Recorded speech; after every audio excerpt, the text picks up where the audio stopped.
오늘 나눌 말씀의 제목은 죄를 끝내기 위한 언약의 왕입니다. 죄를 끝내기 위한 언약의 왕입니다. 얼마 전에 한 신자가 저를 찾아와서 상담을 했습니다. 그가 하는 말은 예수를 믿고 교회를 나오는 것은 자기 인생의 문제들을 해결하고 하나님으로부터 위로를 받기 위해서 나왔다고 했습니다. 그런데 교회에 와서 자기 인생의 문제가 해결되는 것도 아니고 위로를 받는 것도 아니고 자꾸 질책을 당해서 어렵다고 했습니다. 중국에 있는 신도였죠. 많은 사람들이 예수를 믿는 것은 자기 문제 해결을 하고 축복을 받기 위해서입니다. 그런데 예수님이 오신 이유는 죄를 끝내기 위해서 오셨습니다. 인생의 가장 불행한 이유, 내 인생의 가장 심각한 문제가 무엇입니까? 그것은 바로 죄인 것입니다. 죄는 인생을 파괴합니다. 우리의 인생이 무너지는 이유를 사람들은 환경에서 찾습니다. 혹은 다른 사람에게서 찾습니다. 조금 영적이라고 생각하는 사람들은 마귀에서 찾습니다. 하지만 성경은 인생의 진짜 문제는, 당신의 인생을 파괴하는 진짜 문제는 바로 죄라고 지적하고 있습니다. 죄가 무엇입니까? 죄는 바로 공의롭고 사랑이 많으시고 의로우신 하나님을, 선하신 하나님을 대적하는 것이 죄입니다. 우리 마음속에 하나님께 불순종하는 것이 죄입니다. 그러므로 모든 사람들은 죄 때문에, 하나님을 대적하는 것 때문에 하나님 관계가 끊겨지고 하나님과 멀어지며 결국 스스로 무너지게 되어져 있습니다. 죄는 겉모습으로는 드러나지 않습니다. 대신 내면을 병들게 하고 마음을 피곤하게 만들며 양심을 무들게 합니다. 하나님을 피하게 합니다. 그래서 죄는 항상 자신을 포장하게 만듭니다. 도스토예프스키는 이렇게 말했습니다. 사람은 자기가 지은 죄로 인하여 반드시 스스로를 파괴한다. 비록 마귀가 죄를 통해서 공격을 합니다. 그런데 더 중요한 것은 그것은 하나님이 죄에 대한 심판입니다. 그래서 하나님의 죄에 대한 심판으로 우리가 하나님 관계가 무너지고 나서 하나님이 우리의 울타리가 되어주지 않으시는 거예요. 그래서 그냥 마귀에게 내어줌이 되어진 것입니다. 마귀가 우리를 공격하신 것 같지만 결국은 죄가 우리를 파괴하고 있는 것입니다. 그래서 이 파괴는 내면에서부터 시작됩니다. 겉은 멀쩡한데 삶 전체가 하나하나 서서히 무너지고 있습니다. 하나님은 이 죄를 외면하지 않으셨습니다. 죄를 심판하시지만 동시에 그 죄를 끝낼 언약을 주셨습니다. 바로 이 언약을 이루기 위해 예수님께서 예루살렘에 들어가신 것입니다. 그래서 예수님의 오늘 예루살렘에 들어가심은 언약의 성취입니다. 마태복음 21장은 예수님의 예루살렘 입성을 보여줍니다. 그분은 제자들에게 말씀하십니다. 이르되 2절에 나와 있죠. 너희는 맞은편 마을로 가라. 그리하면 곧 매인 나귀와 나귀 새끼가 함께 있는 것을 보리니 풀어 내게로 끌고 오라. 예수님은 일부러 나귀를 타셨습니다. 이는 구약 스가랴의 예언을 선포하는 행동이었습니다. 시온 딸에게 이르기를 내 왕이 내게 임하나니 그는 겸손하여 나귀 곧 멍에 매는 짐승의 새끼를 탔도다. 예수님은 말을 타지 않으셨습니다. 예수님은 나귀를 타셨습니다. 이 말은 예수님은 칼이 아닙니다. 예수님은 십자가를 향해서 나가셨습니다. 예수님은 정복이 아니라 구원을 위해서 이 땅에 오셨습니다. 예수님은 힘을 사용하지 않고 힘을 위해서 오신 것도 아니고 예수님은 죄사함을 위해 오신 것입니다. 예수님은 영광을 위해 오신 것이 아니고 우리를 위해서 십자가를 지기에 오신 것입니다. 근데 사람들은 외쳤죠. 호산나 다윗의 자손이여 찬송하리로다. 주의 이름으로 오시는 이여 가장 높은 곳에서 호산나 하더라. 호산나는 이제 지금 나를 구원하소서라는 의미입니다. 그 외침은 맞았죠. 그런데 그 의미는 달랐습니다. 사람들은 자신들이 로마에서 해방되길 원한 것이죠. 내 육신의 문제가 해결되길 원한 것입니다. 내가 행복해지길 원했고요.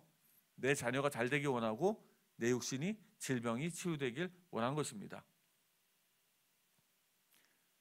그런데 예수님은 죄에서의 해방을 주시기 위해서 죄를 위해서 이 땅에 오신 것입니다. 그래서 며칠 뒤 그렇게 외쳤던 많은 사람들 중에 일부는 외치죠. 예수님을 십자가에 못 박으라. 그를 십자가에 못 박으라고 예수님을 배신합니다. 그렇게 예수를 믿은 사람은 조금 자기에게 불리한 일이 생기면 다 예수님을 배신하게 될 것입니다. 그래서 교회는 많은 사람들이 모이는 것도 좋지만 예수의 십자가로 죄사함을 받은 사람들이 모여서 하나 되는 것이 더욱 소중합니다. 예수님은 사람들의 기대를 이루려고 오신 것이 아닙니다. 하나님의 언약을 이루기 위해서 오신 것입니다. 그 언약의 핵심은 피 흘림으로 말미암아 죄 사함입니다. 인생의 가장 근본 문제를 회복하셔서 우리로 하여금 하나님과의 관계를 회복하기 원하신 것입니다. 피 흘림은 뭘 얘기합니까?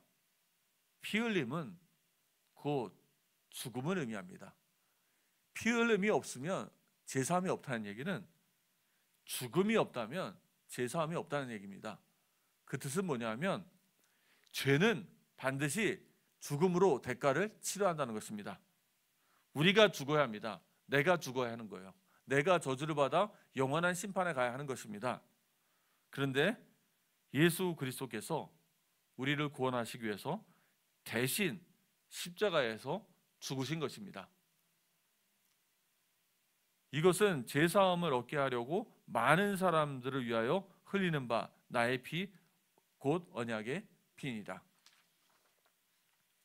예루살렘의 예루살렘 입성은 십자가를 위한 걸음이었습니다. 그분은 왕관을 쓰신 것이 아닙니다. 그는 가시관을 쓰셨습니다. 그가 앉은 곳은 왕자가 아니고 십자가에 매달리셨습니다.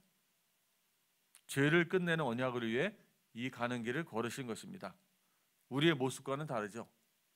우리는 성공을 추구하고 편안한 삶을 추구합니다. 제가 한국에 나와서 느낀 것이 한국이 진짜 많이 발전했습니다. 제가 쫓겨나갖고 큰 짐을 들고 인천공항에서 나와서 그때는 코로나 기간이어서 버스도 없더라고요. 지하철을 타려고 앞에 서 있는데 한 10분은 서 있었어요. 이걸 어떻게 들어가야 되지? 저도 코로나 때 한 3년 넘게 못 나왔거든요. 그러니까 어디서 표를 사야 되는지 어떻게 들어가야 될지 한 10분을 쳐다보고 있고 이렇게 지나다 보니까 한국에 있는 우리 젊은 세대들이 선교 나가기 싫겠구나. 이게 너무 좋은 거예요. 환경과 삶이 너무 좋아졌죠. 그래서 요즘에 투잡을 많이 뛰시잖아요. 살기 어려서 투잡을 뛰는 게 아니고 살기 더 좋은 삶을 위해서, 윤택한 삶을 위해서 투잡을 뛰시는 분들이 많은 것 같더라고요. 삶이 바뀐 거죠. 많은 패턴이 바뀌었습니다. 우리는 더 편하고 더 좋은 곳을 원합니다. 그런데 예수님은 우리의 죄 문제를 해결하기 위해서 오셨습니다. 우리가 삶의 문제는 더 편해지고 더 나아졌는데 교회는 예전보다 더 깨끗해진 건 아닌 것 같습니다. 우리 기독교인의 삶은 예전보다 더 거룩해진 것은 아닌 것 같습니다. 이 땅을 살리는 진정한 무기는 진실됨, 진리와 곧 거룩함입니다. 이것이 가장 큰 무기죠. 예수님은 그냥 예루살렘에 입성하신 것이 아닙니다. 예수님은 죄인을 향해서 이 땅에 오시고 죄를 지기 위해서 입성하신 것입니다. 그래서 예수님은 오늘도 조용히 우리들의 마음에 입성하시길 원하십니다. 그분은 묻고 계십니다. 내가 너희 죄를 끝내기 위해서 왔는데 너는 나를 왕으로 맞이하겠느냐? 예수님은 칭송을 받은 왕이 아니라 죄를 다루시는 왕이십니다. 예수님은 죄를 들춰내고 징계하시는 분이 아니라 죄를 짊어지고 사하시는 왕이십니다. 문제는 내가 내 죄를 죄로 인정하고 있는가 하는 것입니다. 나는 내 인생이 무너지고 있는 이유를 어디서 찾고 있는가? 환경입니까? 사람입니까? 아니면 마귀입니까? 아니면 내 죄 때문은 아닙니까?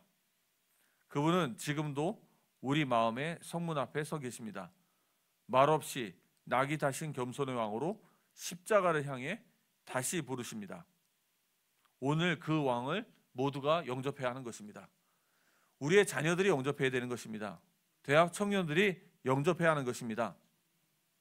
영광의 왕과 번영과 성공만을 기대하는 것은 아닙니까? 죄사함 없이 영광과 번영과 성공을 기대한다면 그것은 우상 숭배나 다름이 없습니다. 우리 예손의 모든 식구들이 이번 주에 나의 죄를 위하여 대속하신 예수 그리스도, 왕으로 오신 이 예수 그리스도의 겸손함과 그분의 십자가의 죽으심을 마음속에 다시 한번 되새기시면서 자기를 돌이키는 한 주간이 되시길 바랍니다.